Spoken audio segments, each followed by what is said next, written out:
Hey guys, what's up? So once again, I welcome you all back to our today's video. And today I will be discussing the details of the topic orbital overlap concept, which is, kind of another way of treating valence bond theory. Okay, so let's quickly get started with what is VBT, although I have discussed everything in the previous video. If you remember, good enough. If you do not remember, I would ask you to watch the previous video related to VBT. Then only you will be able to understand what is the orbital overlap concept. Okay, so before I start with what the concept actually is, first I would like to tell you about orbitals. You know, right? Orbital is a three-dimensional space in which the probability of finding the electron is maximum, right? And let us consider two types of orbitals which we will be needing in today's video. One is s orbital and one is p orbital, okay? Generally, you would have seen that we write a plus sign here, and for p we write a plus and minus sign like this.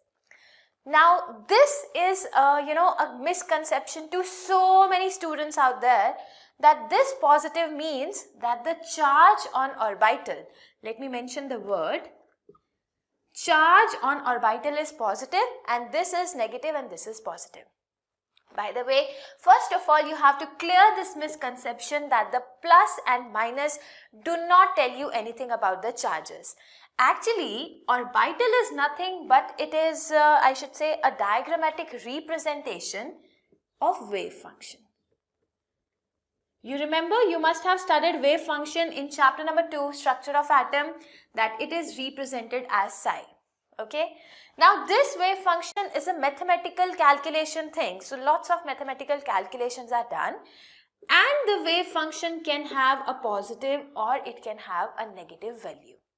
Okay, like for example, let's say the wave function is 5 cos cube theta. Something, I'm just writing any wave function.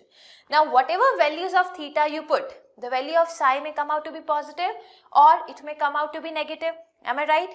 So, this is what is positive and negative when I talk about the sign of wave function. Okay, and this sign of wave function, if I represent it in the terms of orbital, we call it as phase of orbital.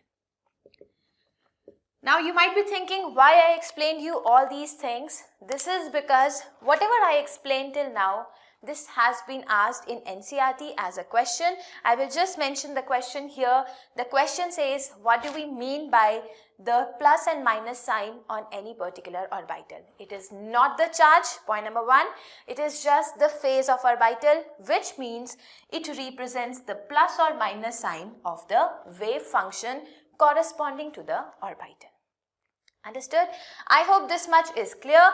Now with this background knowledge, let us talk about what does valence bond theory has to say with relation to orbital overlap concept. Okay?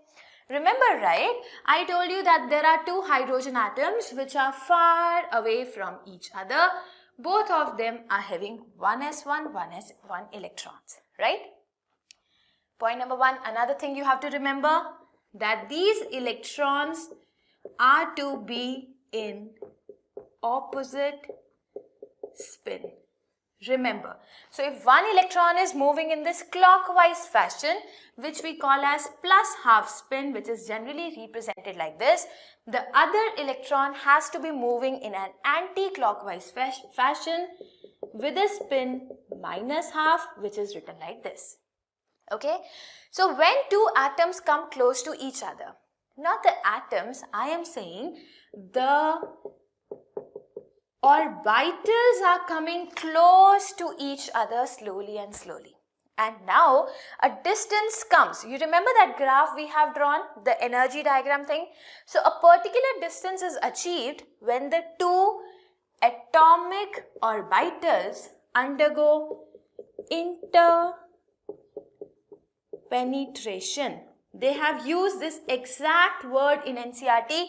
They are undergoing intermixing, which is known as interpenetration. Okay, now you have to remember that the two atomic orbitals will undergo interpenetration, and when they undergo interpenetration, that particular point we will say the bond has been formed. Okay, this is what is given by VBT. Now, let me tell you, VBT involves lots of mathematical calculation which are like so damn tough. I have studied them, but they are like really tough. So if I try to explain it to you people, you will automatically switch off my video and you'll be like, give us a break, this is so tough. Okay, so we do not go into the mathematical calculations. I'll just tell you the shortcut or the simplified way of how to study VBT. The first thing we should know is how the orbitals overlap take place. Okay, so this is what is said to be orbital overlap concept. Now, it's not that any random orbital can overlap with any other random orbital. No. Remember that the orbitals which are overlapping, these orbitals first of all have to have opposite spin electron. This we just understood, that the two electrons should be of opposite spin. Second criteria is that the orbitals which are overlapping should have same phase, either plus plus or minus minus, like that. They should not be plus and minus. So they should have same phase.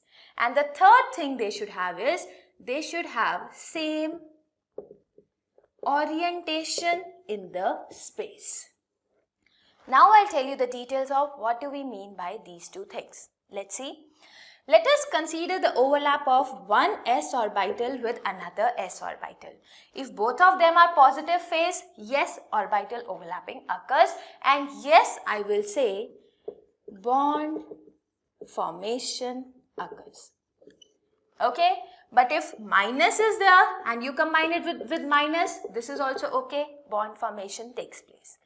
But if plus is there and you are combining it with s orbital which is of negative phase, no overlapping occurs. So I will say no bond formation occurs. Understood?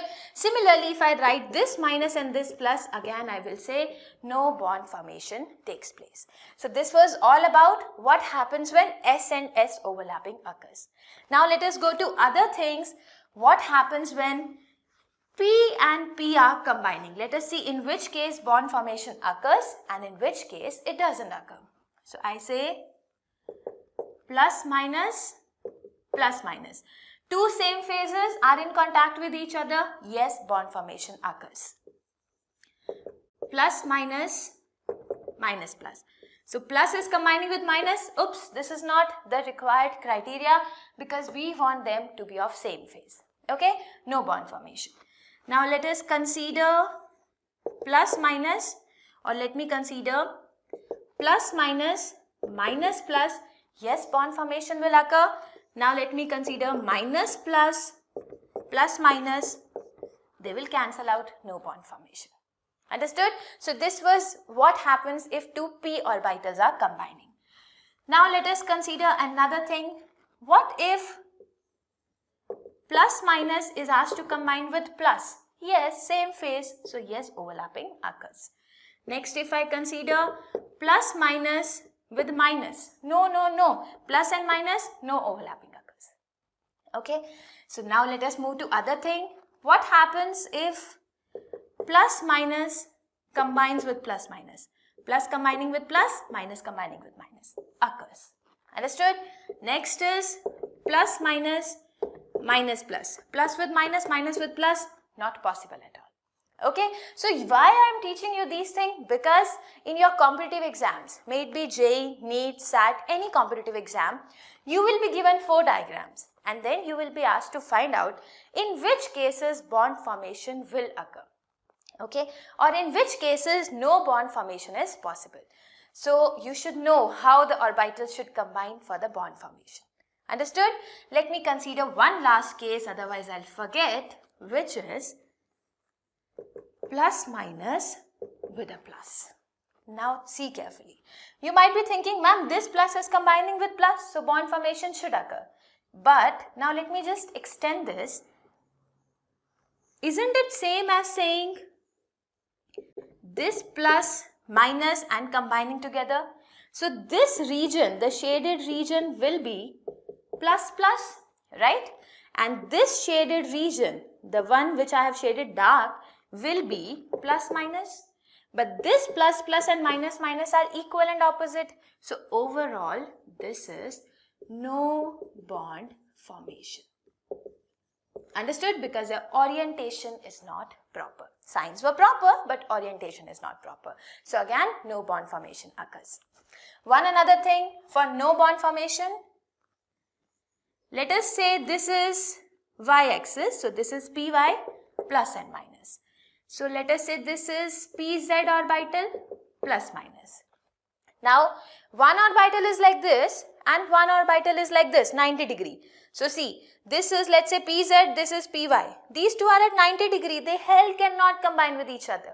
So signs were although okay, but the problem is with orientation, and hence no bond formation occurs. Understood? So this was what I was trying to explain you, how with respect to the orbital overlap concept, we can say whether bond formation occurs or it will not occur. Done?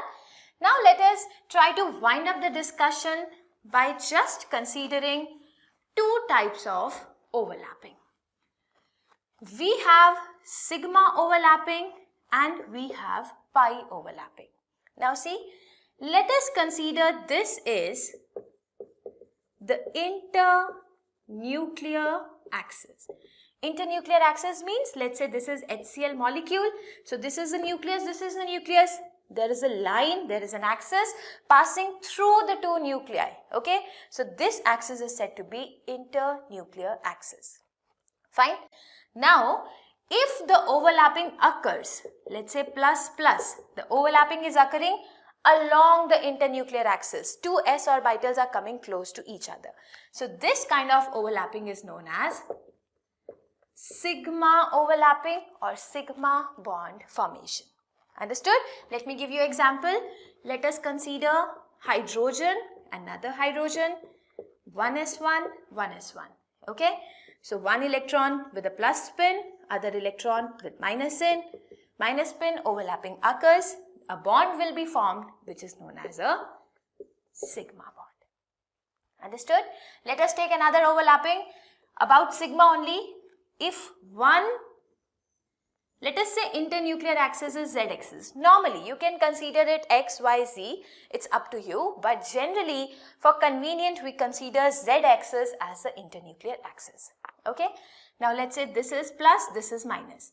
And this is coming with another plus, another minus. Okay? Now, these two combine with each other. And overlapping occurs, right? So one electron here, one electron here. So this is again a sigma bond formation.